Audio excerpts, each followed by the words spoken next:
Natural psychology and the differences between first and third world countries. Abstract. Overall, this book explores the impact of ancestral agriculture on human behavior and how this has influenced the natural psychology of different ethnic groups and people of various countries in the world. The book examines the relationship between natural psychology and societal behavior as it relates to governance and use of resources, particularly money, and compares and contrasts between first and third world countries, and considers how the interplay between natural psychology, society, and the environment can shape human behavior. Agriculture has played a critical role in shaping human societies, particularly in the evolution of natural psychology. The agricultural lifestyle involves a set of practices and beliefs that have significant implications for human behavior, social organization, and culture. The principle of evolution suggests that the nature of biological beings is influenced by environment and need for basic survival, and only in this situation do species incur variations in nature when a slight change is needed for bare minimum survival. With warm climate hospitable agriculture, natives of such regions less develop the attributes of long-term strategic thinking, delayed gratification, and mass cooperation than those natives who evolved performing cold climate agriculture. This difference is due to the requirements to perform the needed tasks in these particular environments. Nature only grants mental and physical facilities to living beings, the changes or variations it needs to better adapt and survive in their environments. Research by Thomas Tullhelm, a social psychologist and cultural scientist, has shown that the type of agriculture practiced in a particular region has a significant impact on the mindset and behavior of the people living in that region. This, coupled with the theory of evolution, suggests that nature only gave the people of a certain land, geography, and agricultural style the bare minimum mental facilities needed for basic survival. Specifically, Tullhelm found that people in rice-growing regions tend to be more interdependent and group-oriented, while people in wheat-growing regions tend to be more independent and individualistic.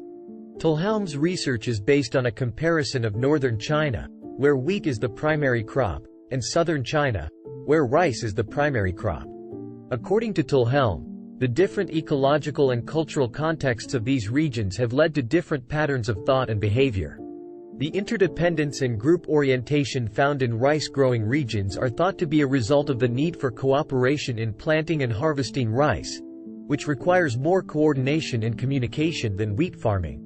In contrast, wheat farming is more individualistic and self-reliant, with less need for cooperation and social coordination. While Tullhelm's findings are based on a specific geographic area, they provide valuable insights into the impact of agriculture on natural psychology. Other researchers, such as Tom Hartman, have made similar observations about the impact of agriculture on human behavior. Hartman argues that the transition from hunter-gatherer societies to agricultural societies brought about significant changes in human behavior, including the development of hierarchy, specialization, and social inequality, suggesting a strong correlation between the influence on ancestral agriculture on the natural psychology of the people of a given geographical region. Overall, the impact of ancestral agriculture on human societies and natural psychology is a complex and multifaceted topic. While the specific effects may vary depending on the type of agriculture, the overall impact is clear. Agriculture has had a profound influence on human behavior and social organization. Agriculture has had a significant impact on human behavior, shaping our attitudes and values towards short-term and long-term gains. We will explore how ancestral agriculture has influenced the development of these preferences and how they have shaped the socio-economic conditions of different societies. The fundamental principle I am trying to express is that ancestral agriculture influences the preference for short-term gains over long-term benefits for a given community. This is due to the nature of agriculture, which requires immediate action to maximize yields and survive seasonal changes. The immediate need for food, shelter, and other resources forces people to prioritize short-term gains over long-term benefits, which may be more abstract or distant. This preference for short-term gains is what is being argued in this book, that it is the cause for the existence of third world countries, where the lack of economic development is the result of people prioritizing immediate needs over long-term investments. This focus on the present has led to a lack of sustainable investments in education, healthcare, infrastructure and law enforcement, which further increases socio-economic issues such as poverty, corruption, and political instability. This has perpetuated the cycle of short-term thinking and stunted long-term growth for third-world countries. In contrast, many developed countries have a culture that values long-term benefits for the broader society. This, I argue, is due to the preference for long-term gain and is the result of the influence of a certain type of ancestral agriculture, which is cold climate or relatively more complex agriculture. This type of agriculture instilled the importance of sustainable practices and investment in long-term gains, such as infrastructure development, technological innovation, and education.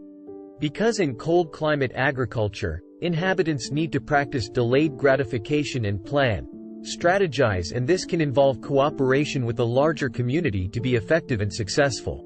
This focus and preference on the long term has allowed developed countries to build more robust and resilient societies, with better healthcare, education, and infrastructure. In addition, these societies are often characterized by lower levels of corruption and higher levels of trust, which enable long-term planning and investment. Overall, the influence of ancestral agriculture on human behavior and values has had a profound impact on the socio-economic conditions of different societies. The preference for short-term gains over long-term benefits has perpetuated the cycle of poverty and corruption in many third-world countries, while the focus on long-term benefits has enabled developed countries to build more resilient and sustainable societies. We will explore how the influence of ancestral agriculture has shaped the natural psychology of different ethnic groups, and how this has impacted the development of societies around the world. Ancestral agriculture has had a significant impact on the psychology of people around the world, shaping their attitudes and behaviors towards short-term and long-term thinking. In many third-world countries, such as Pakistan, the focus on short-term thinking has been perpetuated by the nature of the agriculture practiced in those areas. In Pakistan, wheat is the primary crop, and the warm climate allows for easy cultivation with minimal effort. This has resulted in a culture that values the immediate returns of agriculture, without much emphasis on the long-term benefits of investment and sustainable practices. This preference for short-term thinking has had a significant impact on the socio-economic conditions of the country. It is to be noted that this preference for short-term gain, or rather lack of being cognizant of longer-term consequences of one's actions, is naturally ingrained into the psyche of its indigenous people, and that this is the influence of thousands of years of evolution, which is further mostly determined by ancestral agriculture. For instance, in Pakistan, corruption is rampant, with many officials prioritizing short-term gains for themselves over the long-term benefits of the country. Similarly, there is a lack of investment in education and infrastructure, as these do not provide immediate returns. As a result, the country struggles with high levels of poverty, low literacy rates, and limited access to basic necessities like healthcare and sanitation. This phenomenon is not unique to Pakistan. In many other third-world countries, the emphasis on short-term thinking is perpetuated by the nature of the agriculture practiced in those areas. For instance, in countries like Nigeria and Uganda, where subsistence farming is prevalent, there is a focus on immediate returns and survival. This has had a similar impact on its people, and this explains why there is little natural preference in society for investment in education or infrastructure. This has led to a cycle of poverty and underdevelopment that is difficult to break. In contrast, many developed countries have a culture that values long-term benefits for the broader society. This is often attributed to the influence of ancestral agriculture, which instilled the importance of sustainable practices and investment in long-term gains, such as infrastructure development, technological innovation, and education. This is mainly the result of natural evolution of psychology, as nature granted people of cold climates and more complex agriculture additional psychological facilities that would allow them bare minimum survival in such environments. This further developed into a natural affinity to thinking for the long-term broader benefit of society when making decisions. Hence, this cumulative effect results in a society with more investments in education, infrastructure, governance, leading to greater prosperity and sustainable living. In third world countries like Pakistan, Nigeria, Uganda, Bangladesh, India, etc., the emphasis on short-term thinking perpetuates the cycle of poverty and underdevelopment, while the focus on long-term benefits has enabled developed countries to build more resilient and sustainable societies. In such countries, crime and fraud and lack of regard for law is much more prevalent than in cold climate countries, thus overwhelming the local authorities to be able to effectively prevent such damaging behavior. The cause is that the global society does not acknowledge these differences in natural psychology and holds warm climate third world countries to the same standards as their colder counterparts, and since there is a cumulative effect of preference for short-term gain over long-term in warm climate countries, this results in issues of crime, fraud, corruption, etc., further exacerbating the cycle of poverty and underdevelopment. For instance, government corruption is rampant in warm climate third world countries, much more so than their colder counterparts, with officials prioritizing short-term gains for themselves over the long-term benefits of the country. In addition, there is a lack of investment in education and healthcare, as these do not provide immediate returns. The result is a society with high levels of poverty, low literacy rates, and limited access to basic necessities like healthcare and sanitation. The lack of infrastructure investment also contributes to this cycle of underdevelopment, as the country struggles with inadequate roads, transportation, and electricity access. This phenomenon is not unique to a country like Pakistan, India, Uganda, Nigeria, etc., but is also prevalent in many other warm climate third world countries where the emphasis on short-term thinking is perpetuated by the nature of the agriculture practiced in those areas. This is a serious issue, and the cause of the suffering of millions due to poverty and lack of effective governance is denial of these scientifically proven differences. The world must wake up and implement tailored governance for warm climate third world countries. The development of first world countries, such as the United States, Japan, and Western Europe, has come from them having undergone significant growth and development in the past century, and have become some of the wealthiest and most powerful nations in the world. This success can be attributed, in part, to the natural psychology of their inhabitants, which values long-term gain and cooperation. In these societies, there is a focus on strategic thinking and planning, both in the public and private sectors. The government and private businesses work together to develop long-term plans for economic growth, infrastructure development, and education and healthcare investment. There is also a focus on mass cooperation, as individuals and organizations work together to achieve common goals. All these attributes being more present on average within the inhabitants of these regions results in a more effective, sustainable, and prosperous society.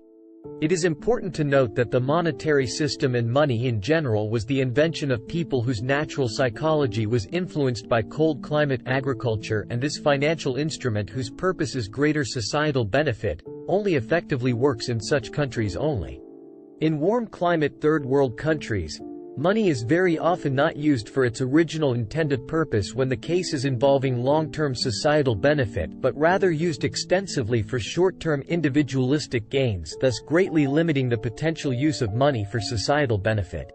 This preference for long-term gain and cooperation has allowed societies to overcome obstacles and achieve sustained growth and development. For example, in the United States, the development of the interstate highway system in the 1950s and 1960s required significant planning and cooperation between the federal government, state governments, and private businesses.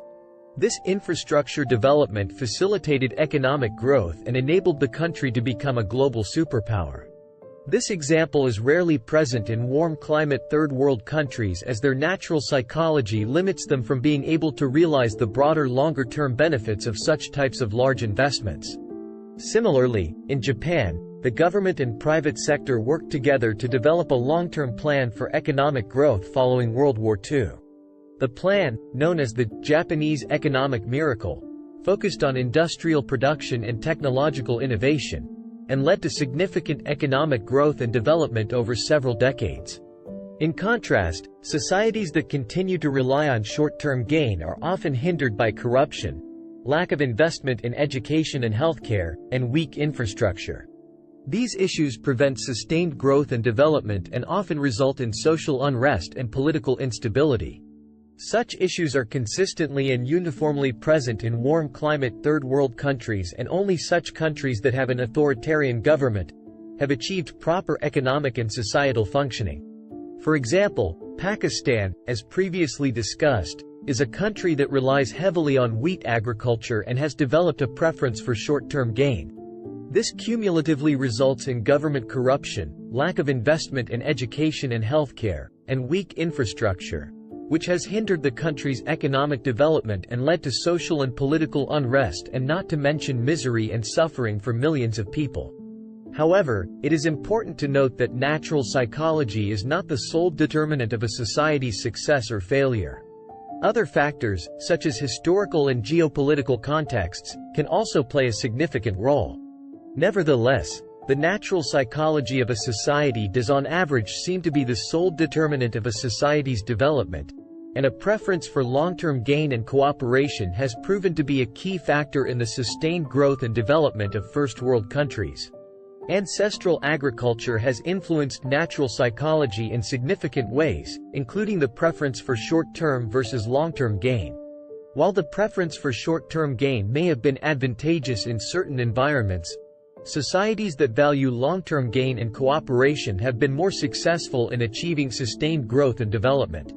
This is evidenced by the development of the first world countries, which have become some of the wealthiest and most powerful nations in the world by focusing on strategic thinking, planning, and mass cooperation. Patience, planning, and cooperation are essential for the sustained growth and development of any society, and societies that can cultivate these values are likely to be more successful in the long run. Recent world history offers a vivid demonstration of the importance of long-term thinking, patience, and cooperation in creating economic prosperity. The period after World War II saw rapid economic development in many countries, including Japan, South Korea, and Germany. These countries were able to rebuild and rapidly grow their economies because they were able to harness the power of strategic thinking, planning, and mass cooperation. In contrast, since the 75 years since World War II, warm climate third world countries have still failed to achieve any notable infrastructure or economic growth despite not being targeted in war. The Japanese economic miracle focused on export-oriented growth, government-business collaboration, and a long-term perspective. The government provided support to key industries, such as steel, shipbuilding, and electronics, which allowed them to compete successfully in international markets. This strategy, combined with a highly skilled workforce and a culture of hard work, helped Japan become the second-largest economy in the world by the 1980s. Similarly, South Korea underwent an economic transformation in the latter half of the 20th century. The government implemented a series of economic policies that prioritized investment in education, infrastructure, and heavy industry. This investment, coupled with a highly educated and skilled workforce, helped transform South Korea from a poor agricultural nation to one of the world's most advanced economies. It is important to note that Japan, being a country with the type of ancestral agriculture that caused its people to be more long-term focused, while South Korea being warmer, the two countries share populations of similar ethnicity as they're far north enough such that the winter causes people to be more strategic in their agricultural planning, and this, the result of natural psychology, makes them more long-term oriented. Germany is another example of a country that has achieved economic prosperity through a focus on long-term thinking, planning, and cooperation. After World War II, Germany was divided into two states, West Germany and East Germany. West Germany embarked on a program of economic recovery and growth, which was supported by a strong social welfare system and investment in infrastructure, education, and research and development. This investment paid off, and West Germany became a leading industrial nation, while East Germany, having people of the same natural psychology, lagged behind. It was not long after the fall of the Berlin Wall that it rapidly joined the level of West Germany eventually in terms of economic and industrial development. These examples demonstrate the importance of long-term thinking, planning, and cooperation in creating economic prosperity. However, It is worth noting that economic progress is not guaranteed. Even in countries that have a long-term perspective and a culture of cooperation, there are still many challenges to be overcome. For example, in recent years, the United States has faced a growing income inequality, declining social mobility, and a lack of investment in infrastructure and education. These issues reflect a failure to prioritize long-term thinking and cooperation. However, on average, countries with inhabitants that have ancestral background in colder climates or complex agriculture tend to be able to better plan, strategize and govern for the broader and longer-term benefit of society. In conclusion, the development of the first world countries today was achieved through a long-term perspective, patience, planning, and cooperation. These countries were able to capitalize on their strengths, invest in critical areas, and develop a skilled workforce. This approach to economic development offers valuable lessons for other countries looking to achieve similar success. By prioritizing education, infrastructure, and research and development, and by fostering a culture of cooperation and hard work, countries can build a foundation for long-term economic growth and success.